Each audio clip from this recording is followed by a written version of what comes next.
Curious about a case that could wreck your workplace? Lucky for you, we have a lawyer on the clock. So, Phil, we're going to talk about a few things today, as usual, and one of those, of course, I don't think we can avoid talking about is Missouri Proposition A, which was Missouri's paid sick leave law. I'm getting just a ton of questions from clients about what the repeal means. So first, I want to make very clear that the Missouri lawmakers, they have passed the repeal legislation that would have provided certain workers with paid sick leave. The Senate voted 22-11 to approve the bill one day before the end of its legislative session, about a little over a week ago, about 10 days ago. And they sent that bill to Governor Kehoe's desk, and all indications are that he is going to sign it. As of today, though, he has not yet signed it into law. My understanding from, kind of hearing through the grapevine is that the Republicans would not have pushed this repeal if they thought he was not going to sign it. They would not have burned their political capital to repeal this law if it didn't have a chance of going into effect. So I do think the governor is going to sign it. And of course, the repeal would take effect August 28th, and it repeals the sick leave provisions of Proposition A. So what that means is, or the questions I'm getting from most clients relate to, well, what do we do, from May 1 when it went into effect through August 28th of this year when it's likely to go away, assuming the governor signs the repeal legislation. And so we're in just this strange interim period where people are accruing paid sick time at the rate of 1 hour for every 30 hours worked. Most of the questions I'm getting relate to what happens on August 28th. What happens to the leave that the people have accrued during that time? Can they still use it after the law is repealed? Do we have to pay it out? Is there any carryover? And the answer to all of those, I'm highly, highly confident, is no. They do not get to use it after August 28th. They do not get to carry anything over past August 28th. And you do not have to pay them out.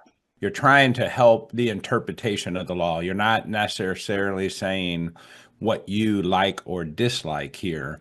And I think maybe it's, no, you don't have to, right? You may choose to continue it.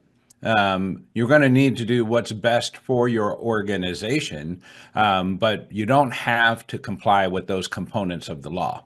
That then becomes a management leadership decision and direction in the way that you want to go, but the law doesn't force you to do anything at that time. That's correct. And I did state that you do not have to do those things. I just know we get a lot of comments sometimes and people want to jump on your back for things. And I got your six, man. I'm watching out for you. I appreciate that as always, Okay. Phil. And so, yeah, I think that, and I think it's worth it to take a step back and look at what the law was really designed to do. Most employers outside of the restaurant, retail, hospitality sector, not all, but most employers offer some form of paid time off and some form, which includes either a PTO policy or a vacation that's combined with the sick policy.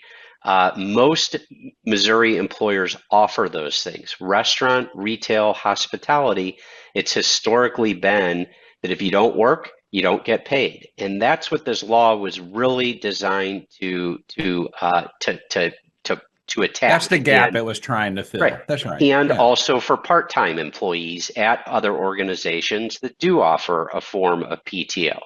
So this law went into effect, and what the Republicans were trying to do is say you can't implement a one-size-fits-all approach to this when you've got organizations, thousands and thousands of organizations across the state that do all of this stuff differently. And this is part of the perks that they offer to attract and retain talent.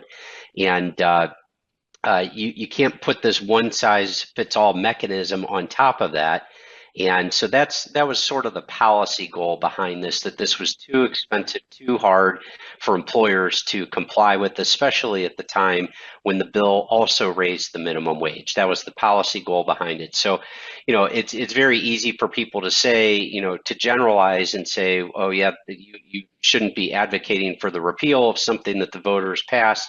I'm not advocating one way or the other for it.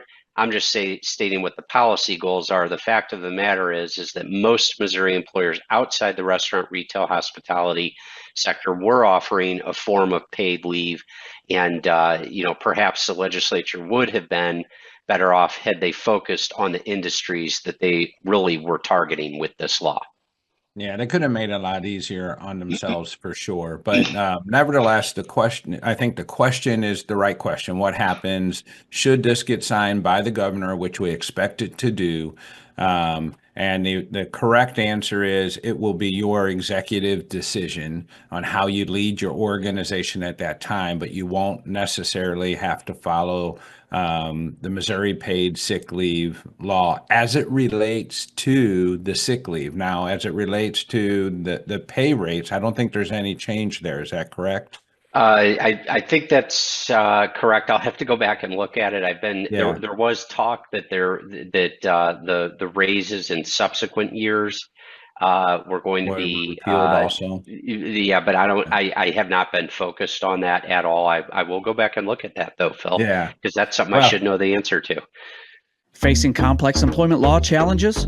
As an AIM member, you get direct access to Ogletree Deacon's top attorneys for expert guidance and defense. Call AIM at 800-948-5700 or visit aimea.org to engage expert workplace specialists today.